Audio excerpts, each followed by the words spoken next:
Hello दोस्तों, वेटिरन्स, नमस्कार। आज मैं आपको कुछ ऐसे बिंदुओं पर प्रकाश डालने वाला हूं। एक तो मेरा कमेंट है ये थर्ड आई का, उनके बारे में बताऊंगा, और कुछ मैं यह बताना चाहता हूं आपको कि हमने कल एक हमारी ऑर्गेनाइजेशन की ओर से आदरणीय प्रधानमंत्री जी, आदरणीय रक्षा मंत्री जी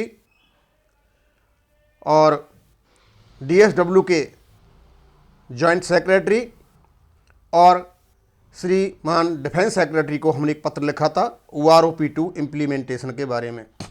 हमने उस पत्र में उन सभी बातों का जिक्र किया जो कोर्ट के डिसीजन के बाद, जो माननीय ऑनरेबल सुप्रीम कोर्ट के डिसीजन के बाद जितनी भी घटनाएं हुई, और हमने उनको ये भी बताया कि माननीय सुप्रीम कोर्ट ने OROP-2 के इम्प्लीमेंटेशन के लिए 2 बार टाइम दिया था। पहले वाला टाइम रिव्यू पिटीशन और भारत सरकार के एक्सटेंशन ऑफ टाइम के कारण बेकार हो गया। दोबारा टाइम मिला जो 16 दिसंबर तक कंप्लीट होना था, लेकिन दोबारा जो टाइम मिला उससे 90 दिन में से 58 दिन जा चुके हैं। अभी तक कोई कार्रवाई नहीं हुई है। अंदर तक जो कुछ भी है इतना भी पता नहीं है कि क्या हो रहा है। माननीय सुप्रीम कोर्ट में जो भारत सरकार के ASG साहब ने जो दलील दी थी ये थी कि हमारा सारा काम, सभी फॉर्मलिटीज पूरी हो चुकी हैं, केवल और केवल जो कैबिनेट नोट है उस पर कैबिनेट अप्रूवल मिलना है। वो इतना लंबा बड़ा काम नहीं था, हल्का सा काम था। हो गया होता तो बता दिया होता। हम ये मान के चलते हैं कि अभी तक या तो अटका हुआ है या जानबूझ करके उसको अटका रखा है, या किसी प्रकार से आप बताना नहीं चाहते हो।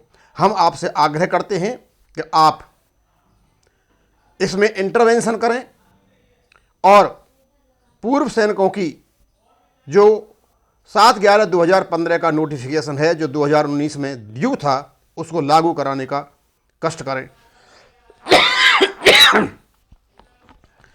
अब मैं पुनः एक और बहुत ही महत्वपूर्ण मुद्दे पर आता हूं। आपने सुना होगा कि 14 नवंबर को एक किसी सैनिक संगठन का जंतर मंतर पर एजिटेशन हो रहा है। उसके लिए विभिन्न व्यक्तियों के द्वारा वहां पहुंचने का आह्वान किया जा रहा है। हमारे यहाँ पर भी ऐसी डिमांड आई थी कि हम भी उनसे कहें, लेकिन हमने उनसे कहा था कि आप रूपरेखा बताएं, कौन सा संगठन है, क्या आपका मुद्दे हैं, वो नहीं बता पाए। हम यहाँ से कुछ नहीं बता पाए। हमने ये भी कहा था कि 14 नवंबर की जो तारीख है वो पॉलिटिकल तारीख दिखाई देती है, क्योंकि उसी दिन कांग्रेस का एजिटेशन है।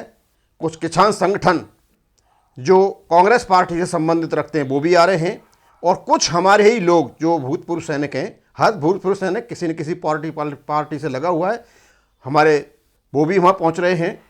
तो ये 14 तारीख का जो निर्णय किया गया है ये कुछ गलत सा लगता है। लेकिन मैंने कल उसका हमारे कपिल चाहर जी का एक वीडियो देखा। उसमें वो कह रहे थे कि हमारा जो आह्वान है एजिटेशन का 14 नवंबर को, वो हमारा सैनिक संगठन का है और इसमें किसी प्रकार का कोई पॉलिटिक्स से लेना देना नहीं है। अच्छा लगा उनकी बात सुनकर, क्योंकि कपिल जी अपने बेबाक शब्दों के लिए मशहूर हैं और इन बेबाक शब्दों के कारण उन्हें कई प्रकार की समस्याओं का भी झेलना पड़ा है। लेकिन हमने कपिल जी को लिखा कि कपिल जी आप ये बताइए कि आपका संगठन 14 तारीख को कर रहा है, ठीक है, 14 तारीख थोड़ी पॉलिटिकल लगती है, लेकिन आपका ही एक व्यक्ति जो आपके साथ बैठ करके यूट्यूब पे आकर के सवालों के जवाब देता है, वही व्यक्ति 14 तारीख का आह्वान करता है और अपने साथ में एक फोटो उस लीडर की लगाता है जो 7 साल से जंतर मंतर पर बैठकर OROP को रुके हुए हैं। और ये वही संगठन है जो जंतर मंतर पर बैठा हुआ है, जो कि एक खास पॉलिटिकल पार्टी के लिए ये कोर्ट में गए थे और OROP को ये रोके हुए थे, और आज भी ये वही काम कर रहे हैं। इन्हें रिव्यू पिटीशन से रोका, कई तरीकों से रोका, और ये चाहते भी नहीं कि हमें OROP मिले। यदि ऐसे व्यक्ति को साथ मिलाकर आपका ही व्यक्ति 14 नवंबर के लिए आह्वान करे तो शक तो यही होगा कि कहीं ऐसा तो नहीं कि आप भी कहीं पॉलिटिकल हो गए हों।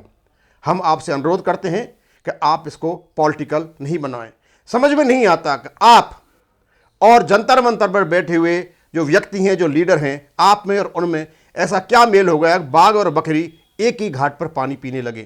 क्या रामराज आ गया, या फिर कोई ऐसी साठगांठ होने लग गई है जैसी कभी भाजपा ने श्रीमती महबूबा मुफ्ती के साथ जम्मू कश्मीर में की थी, या ऐसा ही गठजोड़ एक यहाँ हरियाणा में भी है, जो एक दूसरे को चुनाव लड़े और एक दूसरे को देख के जलते थे और वो सरकार बना करके बैठे हुए हैं। हम आपसे आग्रह करेंगे ऐसी कोई सरकार नहीं बनाएं, ऐसा कोई साठगांठ नहीं करें जिससे कि सैनिक एकता भंग हो जाए और उसमें यह आभास जाए कि हमारे सैनिक टूट चुके हैं और ये पॉलिटिकल बन चुके हैं। हम आपको बता ही सकते हैं, और तो कुछ ज़्यादा हम आपसे कह नहीं सकते। और आगे क्या होता है देखते हैं। अब मैं आपको एक कमेंट थे, ये कोई थर्ड आई करके हैं, ए थर्ड आई, उन्होंने पूछा था कि हमारा जो स्पर्श का पीपीओ है उसको हम यूजर आईडी बनाने के लिए पेंशनर्स में तो 01 लगाते हैं, लेकिन फैमिली के लिए हम 02 लगाएं या 03 लगाएं। आपने बहुत अच्छा सवाल पूछा है। मैंने इसके बारे में इंक्वायरी की, इधर उधर पूछा भी।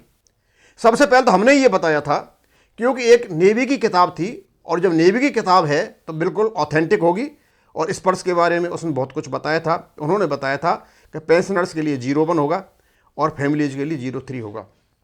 लेकिन हमने जो लाइव केसेज थे 2 फैमिली पेंशनर्स के पूछे तो उनसे पता चला कि वहाँ 02 लगा हुआ है।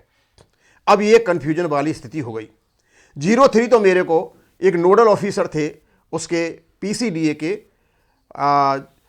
जो सीएससी सेंटर में काम करते हैं, भारत सरकार के ही अकाउंट्स ऑफिसर थे, उन्होंने बताया 03 लगाना है, लेकिन एक्चुअल में वहाँ 02 लगा हुआ है।